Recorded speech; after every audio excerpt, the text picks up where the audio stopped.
399 Mandrake. La silhouette dégingandée, bien que surprise, passa à l'action. Plutôt que de tendre la main droite, qui agrippait les étranges herbes, il étendit ses ongles, gravés de symboles et de motifs mystiques, semblant durs et acérés comme des rasoirs. Les ténèbres entourant Lumian semblaient s'éveiller, convergeant vers des chaînes d'un noir absolu qui visait à le piéger sur place. Le regard de Lumian resta résolu alors qu'il observait la silhouette qui s'approchait rapidement. Il émit un léger harinf. 2 faisceaux de lumière blanche brillante jaillirent de ses narines, frappant la cible avant qu'il ne puisse s'échapper à temps. La silhouette grande et élancée s'est soudainement effondrée au sol, inconsciente. Les chaînes illusoires, formées à partir des ténèbres, se sont désintégrées dans le néant. Lumian, arborant un visage différent, sourit et secoua la tête. En fait, vous avez opté pour une attaque plutôt que de fuir. Utilisant la traversée du monde des esprits, il s'est téléporté pour réduire discrètement la distance avec sa cible, l'empêchant de ressentir le danger imminent. Lorsqu'ils se trouvaient à quelques mètres l'un de l'autre, toute fuite ou contre-attaque devenait impossible. Au pire, les 2 parties seraient blessées. Par conséquent, Lumian avait encore le temps pour un « salutation ». Si l'autre partie coopère et répond poliment, une confrontation n'est peut-être pas nécessaire. Cela ressemblait à une expression fréquemment adoptée par la société de recherche sur les babouins aux cheveux bouclés, encourager la conformité par le biais de bonnes mœurs. Lumian observa attentivement pendant quelques instants et confirma que la silhouette grande et mince s'était effectivement évanouie. Il se pencha pour examiner les étranges mauvaises herbes aux racines rouges sang. Hormis leurs propriétés spirituelles extraordinaires, ils semblaient plutôt ordinaires. Après quelques réflexions, Lumian souleva la silhouette inconsciente et le secoua vigoureusement. Alors que la cible commençait à bouger, Lumian relâcha sa prise et recula. Sur la base de l'escarmouche précédente, Lumian soupçonnait que l'autre partie était un beyondé de la séquence intermédiaire de la voie de l'apothicaire, en particulier de la séquence 7, connue sous le nom de vampire. Cela signifiait que tout humain consommant la potion correspondante pour avancer finirait par se transformer en une autre espèce. Aurore possédait des connaissances approfondies sur les caractéristiques et les capacités des vampires, car la société de recherche sur les babouins aux cheveux bouclés comprenait 2 individus connus sous le nom de Sanguine, dont l'un portait le nom de code « Directeur ». Par conséquent, Lumian a déduit l'identité de la cible en se basant sur ses réflexes rapides, ses ongles redoutables et les sorts sombres ressemblant à des chaînes qu'il utilisait. Puisqu'il n'était pas psychiatre et ne possédait aucun objet similaire, il n'était pas vraiment ennemi. La meilleure solution était d'engager une conversation amicale et coopérative. Dès que la silhouette dégingandée a repris connaissance, il s'est levé d'un bond et a scruté les environs avec un regard méfiant. Ses yeux tombèrent sur un jeune blond debout près de la potence, vêtu d'une tenue impeccable et arborant un sourire amical. L'autre partie avait clairement démontré sa capacité à le maîtriser sans effort, avec le pouvoir de mettre fin à ses jours ou de le vendre à tout moment.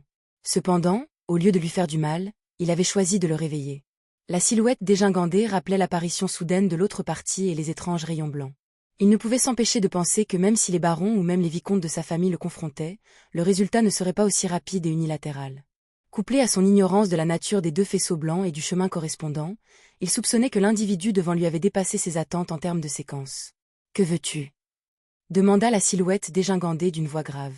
Lumian resta calme, prêt à utiliser le sort de Harinf si nécessaire. « Es-tu un vampire » Sanguine, souligna la silhouette dégingandée.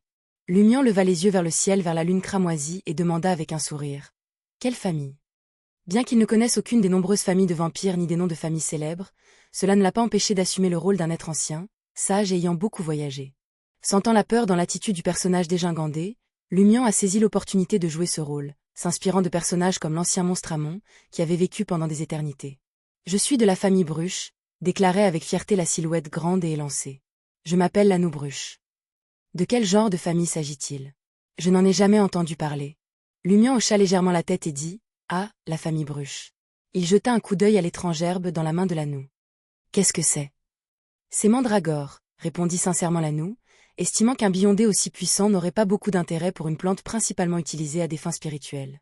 Vous ne devez pas simplement répondre à mes questions une par une.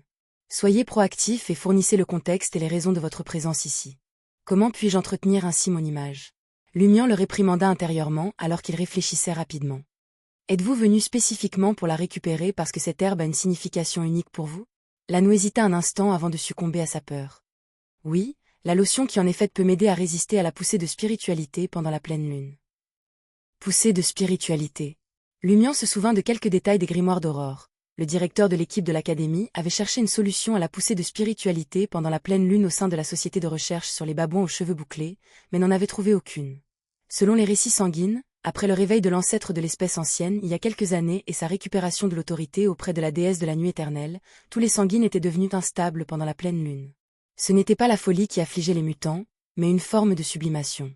Néanmoins, la montée soudaine de la spiritualité, semblable à une marée montante, imposait un fardeau considérable au corps des vampires.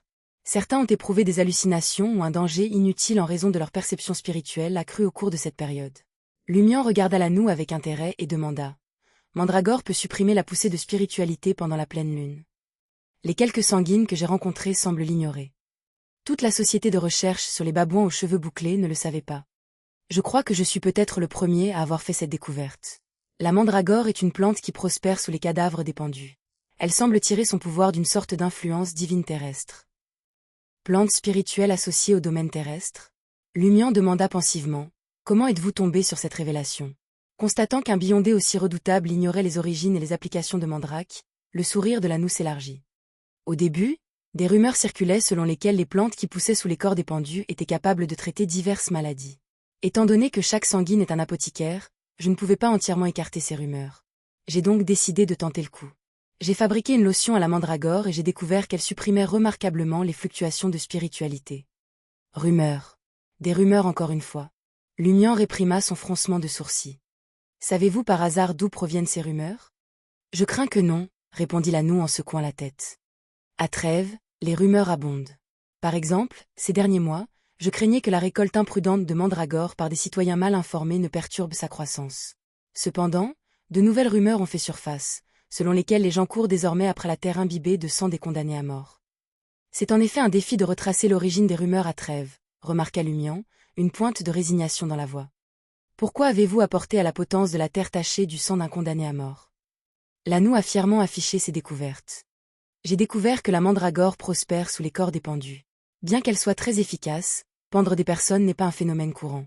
Cependant, en utilisant le sang d'autres condamnés à mort pour la nourrir, la mandragore peut toujours grandir. Même si elle n'est pas aussi puissante, elle fait le travail. Lumian hocha la tête pensivement, considérant un autre aspect du problème. Qui a initialement donné son nom à la mandragore? N'était-ce pas simplement une rumeur au début? Lorsqu'il s'agissait de sujets relevant de son apparente « profession », l'Anou s'exprimait avec confiance. Cette plante porte son nom depuis un certain temps, même si personne n'avait découvert sa valeur médicinale jusqu'à présent. Elle était principalement utilisée comme ingrédient spirituel et comme composant dans certains sorts. À ce stade, l'Anou tomba soudainement dans une stupeur momentanée. Pourquoi mes ancêtres, les illustres apothicaires, n'ont-ils pas tenté de concocter des lotions à la mandragore? Ils ne se limitent pas au savoir traditionnel. Ils explorent des ingrédients basés sur des principes et développent de nouvelles lotions. Peut-être ont-ils essayé, mais il n'y a pas eu d'élan spirituel à cette époque. Se pourrait-il que Mandrake possédait un pouvoir mystique déclenché par la poussée spirituelle accompagnant la pleine lune? Lumian, n'étant ni apothicaire ni mysticologue, n'a pas pu parvenir à une réponse concluante. Tout ce qu'il pouvait faire était de spéculer sur la base des réflexions de l'Anou. Il a changé de sujet.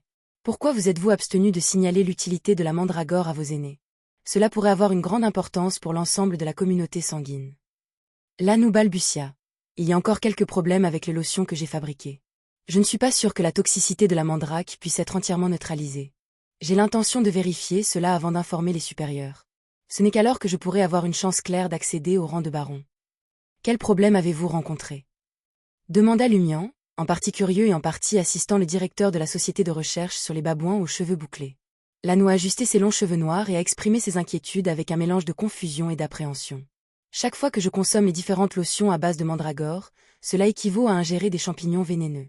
Je suis témoin d'une abondance de fleurs qui s'épanouissent sur le sol, avec d'innombrables petites figures d'encens au milieu d'elles. Je me retrouve couverte de champignons. Les illusions varient un peu à chaque fois, mais des éléments récurrents persistent. Se pourrait-il que votre entrée préventive dans l'illusion atténue les effets néfastes de votre état de poussée spirituelle? Est-ce pour cela que vous pensez que Mandrake peut supprimer ce phénomène? Lumian réfléchit silencieusement. Sans plus tarder, il a activé sa capacité de traverser du monde spirituel et a disparu de la vue de l'Anou. Un voyageur séquence 5 ou un objet de nature similaire. L'Anou poussa un soupir de soulagement, risquant de deviner pourquoi l'autre partie pouvait apparaître à côté de lui avant qu'il ne puisse réagir. Couplée aux étranges rayons blancs, une telle silhouette était sans aucun doute formidable en dessous du niveau demi-dieu.